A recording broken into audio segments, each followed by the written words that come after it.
નમસ્કાર દર્શક મિત્રો, જીએનડી ન્યૂઝમાં આપનું હાર્દિક સ્વાગત છે। સોજિત્રા તાલુકાના પે સેન્ટર કાસોરા કન્યા શાળા દ્વારા આજ રોજ ગણિત વિજ્ઞાન મેળો પ્રદર્શનનું આયોજન કરવામાં આવ્યું હતું। તેમાં ધોરણ 3 થી 8 ની બાળાઓએ ગણિત અને વિજ્ઞાનની જુદી જુદી કૃતિઓ રજૂ કરી હતી, જેમાં 42 વિદ્યાર્થીઓએ ભાગ લીધો હતો। તેઓ દ્વારા 21 કૃતિઓ રજૂ કરવામાં આવી હતી અને સાથે પુસ્તક પ્રદર્શન પણ આયોજન કરવામાં આવ્યું હતું। આ બાળકોનો સર્વાંગી વિકાસ થાય અને તેમની સુસુપ્ત શક્તિઓ બહાર લાવવા માટે બાળકોને આ પ્રવૃત્તિ કરાવવામાં આવી હતી, જેમાં બાળકોએ ઉત્સાહપૂર્વક ભાગ લીધો।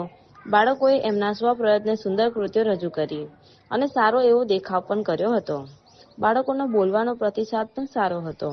આના દ્વારા બાળકોમાં કામ કરવાનો ઉત્સાહ જાગૃત થાય તેવા પ્રયત્નો કરવામાં આવ્યા હતા।